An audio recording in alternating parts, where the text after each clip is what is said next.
Sidang lanjutan perkara kasus dugaan tindak pidana perdagangan orang atau TPPO terkait dengan 3 terdakwa, yakni Hermi Ningsih, Dian Permana, dan Alti kembali digelar. Sidang kali ini yakni dengan agenda pemeriksaan terdakwa. Sementara Serikat Buruh Migran Indonesia menilai dalam pemeriksaan ketiga terdakwa tersebut terkait carut-marut penempatan dan pelindungan calon pekerja migran. Sidang lanjutan perkara kasus tindak pidana perdagangan orang atau TPPO yang menghadirkan ketiga terdakwa, yakni Hermin Naning Rahayu, Dian Permana, dan Alti, digelar di ruang sidang Garuda Pengadilan Negeri Kota Malang. Sidang kali ini seharusnya pemeriksaan ahli, karena tidak hadir, dilanjutkan dengan pemeriksaan ketiga terdakwa. Jaksa Penuntut Umum Kejari Kota Malang, Muhammad Herianto, mengatakan bahwa saksi ahli yang dihadirkan kuasa hukum terdakwa tidak hadir, sehingga sidang berlanjut ke tahap selanjutnya, yaitu pemeriksaan terdakwa. Dalam persidangan tersebut, para terdakwa mengakui semua perbuatannya dan juga menyesal telah melakukan dugaan TPPO tersebut. Dari fakta-fakta persidangan yang ada termasuk hasil pemeriksaan terdakwa akan dirangkum. Selanjutnya akan dijadikan sebagai bahan untuk menyusun berkas tuntutan. Intinya tadi sidang lanjutan perkara Hermin Naning Rahayu dan kawan-kawan, di mana agendanya seyogyanya tadi saksi ade charge yang akan dihadirkan oleh terdakwa melalui penasihat hukumnya. Namun saksi ade charge tersebut tidak bisa hadir sehingga dilanjutkan dengan pemeriksaan terdakwa, di mana para terdakwa intinya mengakui kegiatan tersebut dan dari terdakwa menyesali atas peristiwa tersebut. Selanjutnya agenda pemeriksaan, agendanya adalah tuntutan dari penuntut umum yang diagendakan pada hari Rabu tanggal 20 Agustus 2025. Persiapannya kami selaku penuntut umum menyusun surat tuntutan, insya Allah tanggal 20 Agustus kami bacakan. Mudah-mudahan lancar, tidak ada hambatan.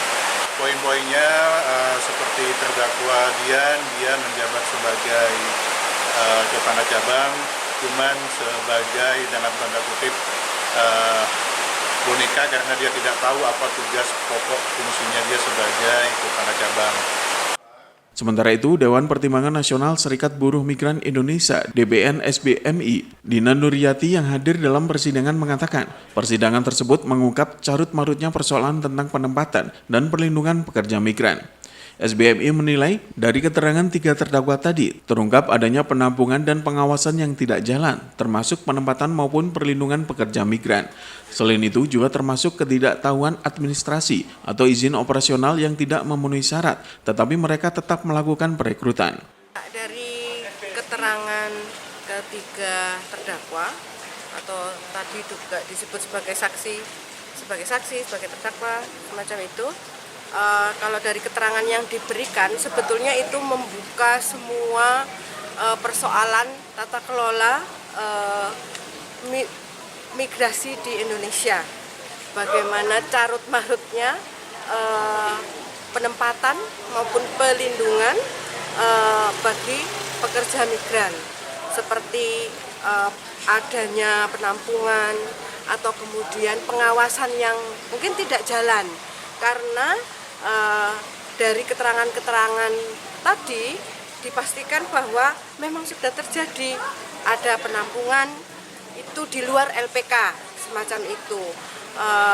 Kemudian ada tata kelola yang tidak jelas juga antara peran dari PT pusat dan PT daerah. Kemudian juga ketidaktahuan yang disebutkan oleh terdakwa ketidaktahuan bahwa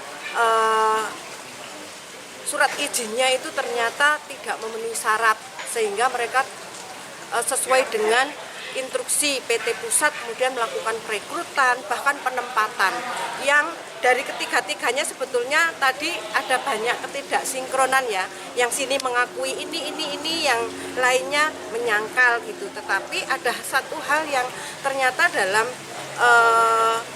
proses persidangan ini ada pihak-pihak juga yang ternyata tidak hanya CPMI yang dirugikan gitu loh. Ternyata dalam proses penempatan ini ada pihak-pihak misalkan sopir kemudian dijadikan kepala cabang. Nah, kemudian sejauh mana pengawasan dari pemerintah kita terhadap keberadaan PT-PT cabang yang ada di daerah. Sementara agenda sidang selanjutnya akan digelar pada Rabu mendatang dengan agenda tuntutan. Simon Alfredo melaporkan.